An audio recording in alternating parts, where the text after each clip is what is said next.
So Roscoe, I think we'll start with kind of the most asked question of the lot. I think you might have been asked this a few times over the last few weeks, but just how did you do it? How did you pull off the Great Escape? I think I've said it to a few people that as soon as I got a phone call off the chairman and after the announcement, there was a lot of motivation that come from within based on the fact that there was a definite feeling that most people felt that Binfield were down. And I think the kind of personality and character I am, the one that even as a player just like to stand up to the challenge. I suppose really that was the inner motivation from the get-go.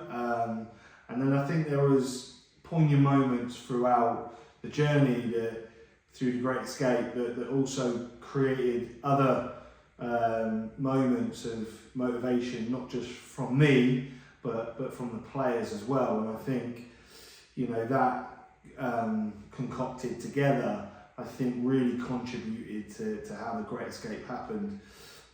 I'll also be totally honest and say there was a whole lot of planning that went into it as well, whether that was based on targeting certain games, whether that was recruitment of players at specific times throughout the journey. There was a whole lot of planning that definitely went into it, but I think towards the end, the players are the heroes. The players are the ones that basically got the Great Escape over the line, and for me, they're the ones that need to take most of the credit here. So we'll take you back to the start really. The first match at the iconic stadium against Guernsey, rock bottom of the league. Guernsey coming over for what they thought may have been a walk in the park, but how did you motivate the players for the match? Obviously it wasn't the result we wanted on the day, but it was that resilience that I think we spoke about it after as well. The Binfield way was back. Yeah, and I think it was very obvious to me when I walked through the gates here at the iconic stadium that there was a lack of confidence, not just in the dressing room but across the whole club, which was a real shock for me, walking back into the club and seeing some real great human beings rocked a little bit. And I think the kind of personality I am to energise the club and the dressing room was definitely what I would describe as the Binfield way. And when we came into the Guernsey game, I think it's very important I mention Ethan Lindo in all of this. And you talk about a breath of fresh air, the way that he started his time at this football club, scoring the first goal in my reign, and obviously the journey talks for itself in relation to the last game of the season. But going back to that initial game, it was nice to see some players following instructions. But the one thing I would say, even after game one, I realised that the job in hand was a lot harder, or was going to be a lot harder than I thought. And I'll give you one example. I walked into the changing room at half time with 1-0 up, and I was looking at a group of players that felt like we were 5-0 down. And that's the kind of visual that will tell you that the confidence, the lack of confidence and the scars that these guys were carrying probably from previous games. Because I want to make it clear, the dressing room I received wasn't a dressing room that was littered with bad footballers. It was just littered with a lot of scars based on the results that had happened in previous weeks and months. We'll talk about the Ascot game up next. It was the next home game, obviously the Chipstead defeat aside, but it was one of those that it was a busy crowd, a Friday night, a few people have had a few beers, but was that exactly what you needed to win people over? The feeling of Binfield might be able to do it here because of how well we played and how much of a good performance and a show that we did put on for the 300 plus people, all local, that came down to back your side. I actually don't want to paper over the Chelsea result, and I'm going to tell you why. Because probably, hopefully, through this conversation, I'll talk about pivotal and poignant moments throughout the journey. Chelsea was huge. Chelsea, by losing that game at Chelsea, it told me that I needed to re-energise this changing room. So with that and the weather, the football gods were over us. It allowed me actually probably 10 days of training on the field with a group of new and old players that allowed me to prepare for the Ascot game. So that was a real pivotal moment in this Great Escape, because it allowed me to have some real tough conversations with some of the old guard and introduce some of the new guard and see how it looked and how it gelled. And I think that going into the Ascot game, you know, I sit here quite comfortably and confidently and say to you that I knew my team was starting to take shape at that point. And I thought that give me a couple more weeks in relation to sort of get a few more bodies in, and more importantly do a bit more work on the training field regarding structures and strategies and philosophies and style of play. That was the start, I would say, of where the belief of the Great Escape actually started for the Ascot game. And then obviously the belief that was injected in the players the next 2 wins will start off with the Met Police game, and I think you were referring to one of the moments from the off the field moments that played a big part as well. But just tell us about that Met Police game. Obviously the Tyler incident aside, how good it felt to get that first win and build that momentum as much as we couldn't really focus on the result on that day.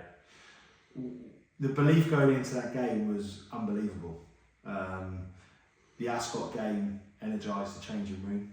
The training sessions during, you know, the Thursday, for the following week was fantastic. You could see that the players were buying into what I was, the Binfield way.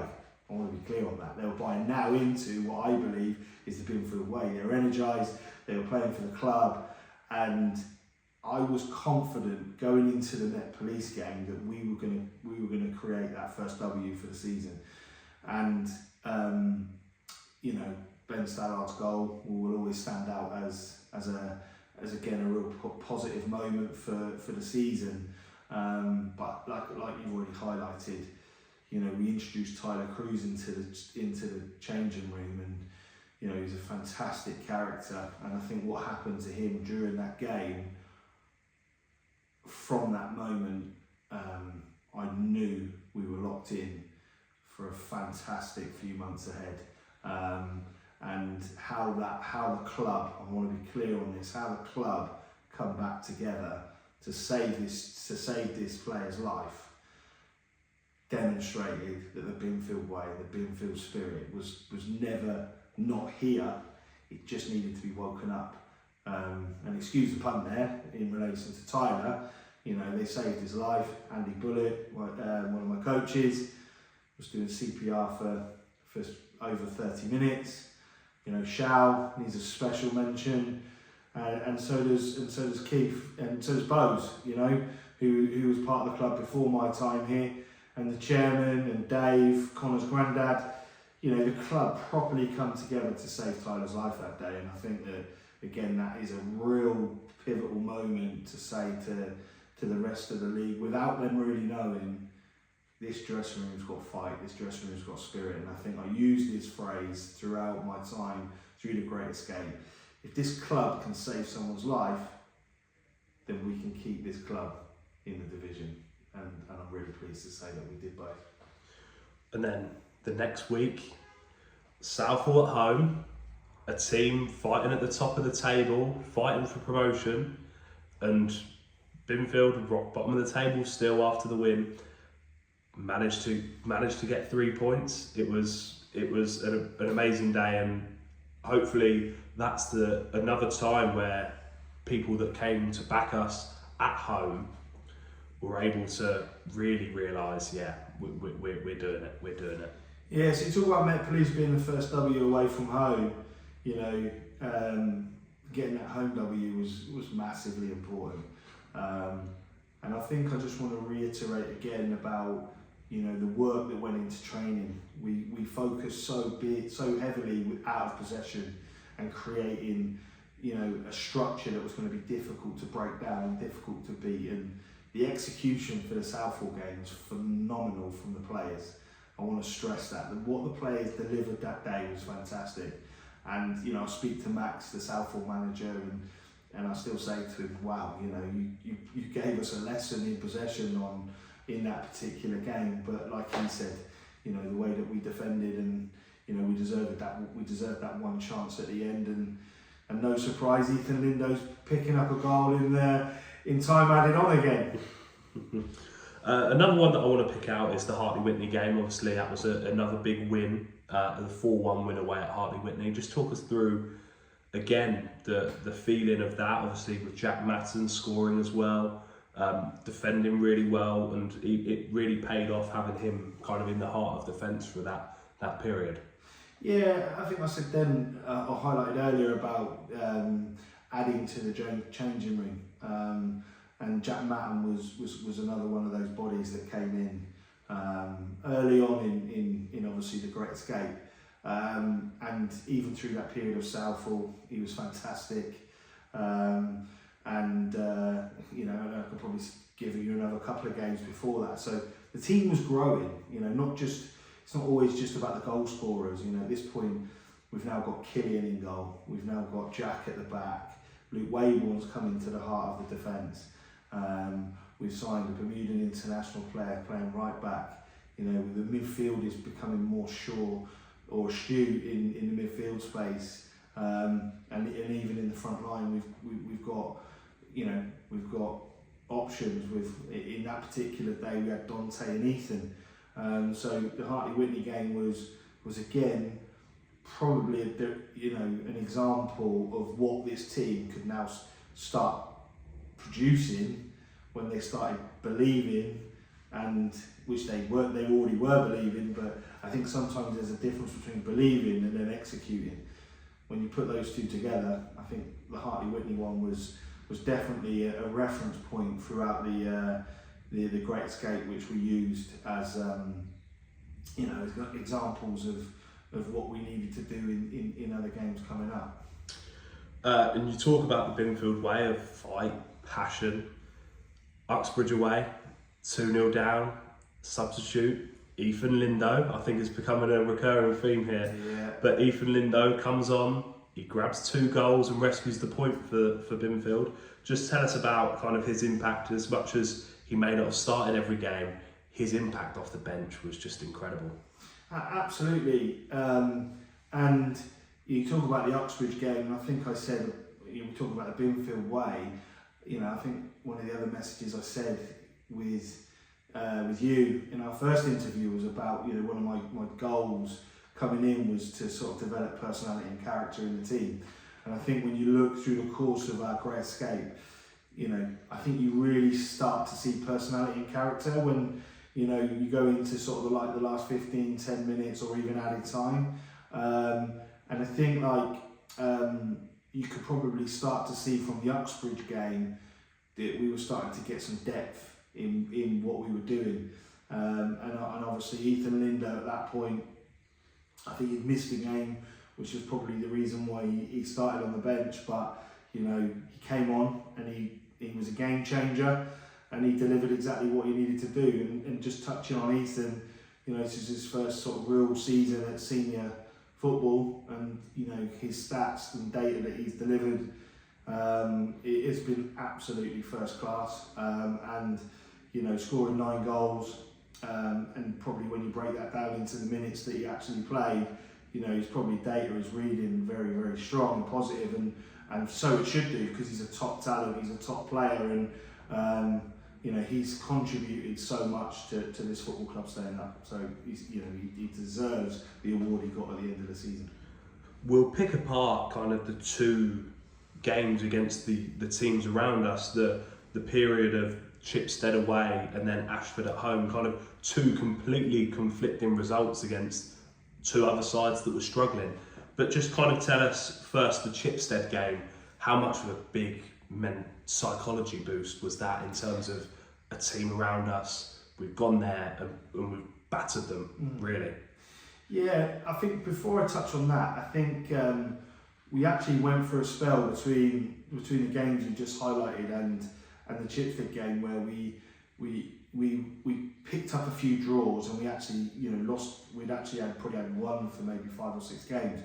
Picked up a few draws in there, but that period of time was always a period of time where we were setting ourselves up for Chipstead, and the preparation was key. So through that period of 6 games, it told me, and again you talk about poignant moments and pivotal moments, during that period and before the Chipstead game, it said to me, I needed to bring a few more bodies in, based on knowing what the stretch of games looked like at the end. And you'll go back to your first question, is how did we do it? Well, there you go, I'm trying to give you the examples of how we did it. So we brought in at that point Mitch Parker, Connor Holland and Glenn Gabriel, and all 3 of them were instrumental. Whether it was the Chipstead game, Mitch scores, Connor scores, there was assists galore, Glenn had a really good game, hadn't played for a while. So all of a sudden, you talk about the psychological corner, it was huge. That was, again, I think when we came to must-win games through this period, the team delivered, and Chipstead was one of them. Moving on to Ashford, again, I see Ashford as another reason why we stay up, because sometimes you have to lose games to learn, and that's exactly what the dressing room did in that moment. They knew that they didn't turn up, and they knew that the other results hadn't gone their way. And again, sometimes as a manager you don't have to say anything. You just let the players live with the result, and ultimately you would have seen what happened after the Ashford game with the run of results that we then went on to do. Yeah, obviously from there it was unbeaten for the rest of the season. We bounced back on the Tuesday night after the Ashford defeat on the Saturday with a 2-0 win over Sutton Common Rovers, the 5-2 away at Heartley, and then the 3-3 draw at Guernsey. Just kind of how crucial was that Guernsey trip as well, obviously on the plane, the whole day spent together rather than just the 90 minutes plus the warm-up or whatever. But just how much was that a big boost for them next 4 as well?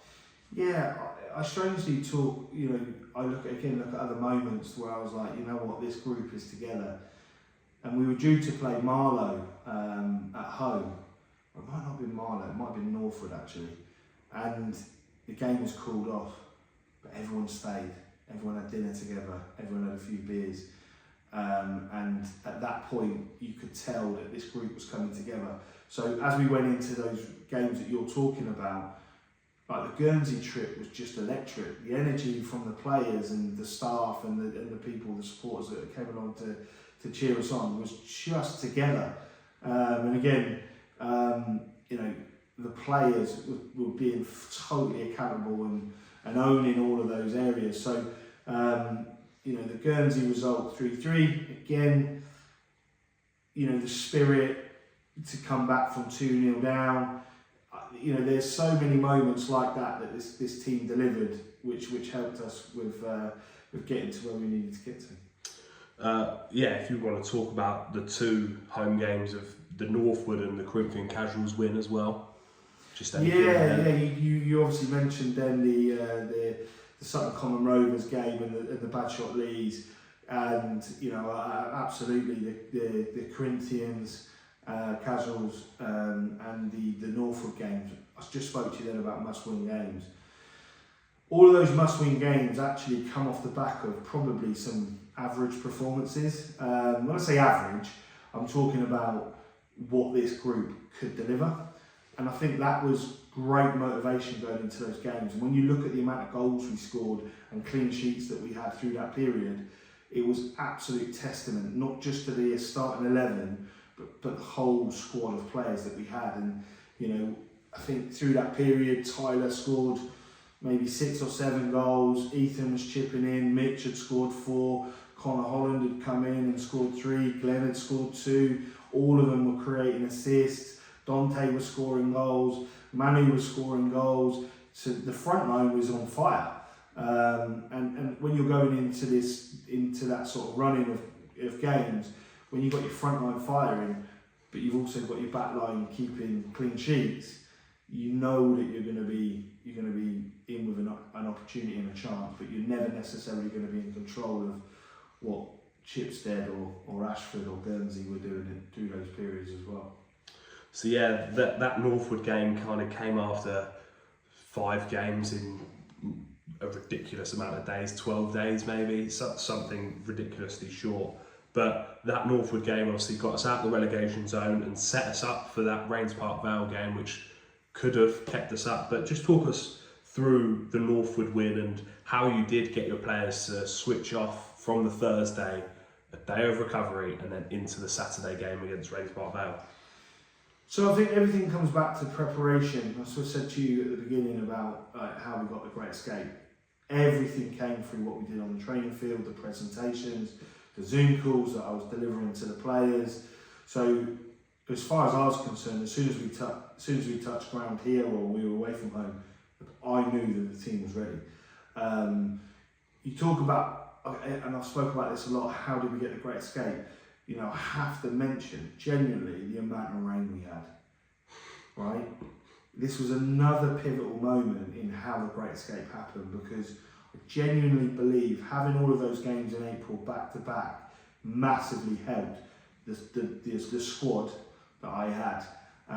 So when you're going into those games that you're talking about, the belief that we had, we're able to change 3 or 4 players in the team to freshen it up. We were organised, we were ready, we were prepared for those moments. And you know, am I surprised that we drew 0-0? No.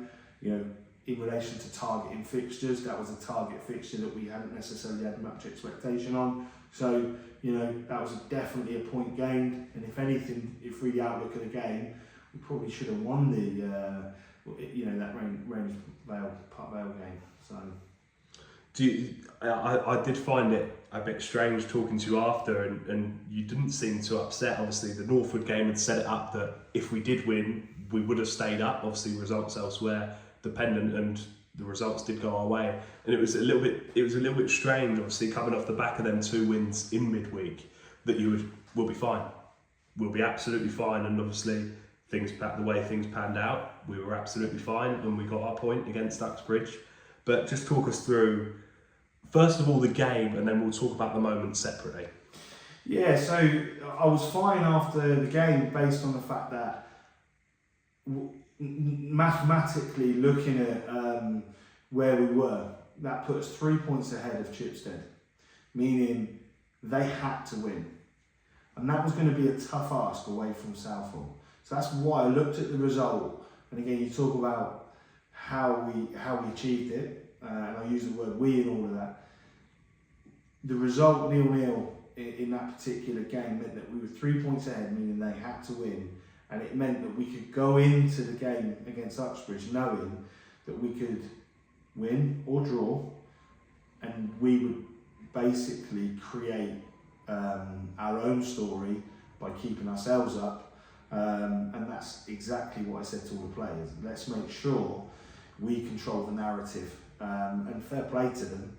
You know, they did that in the 99th minute of the game, and kept everything alive. You know, but the most important thing is that narrative was kept in this dressing room, and delivered in this dressing room, and we didn't have to worry about anybody else through that period.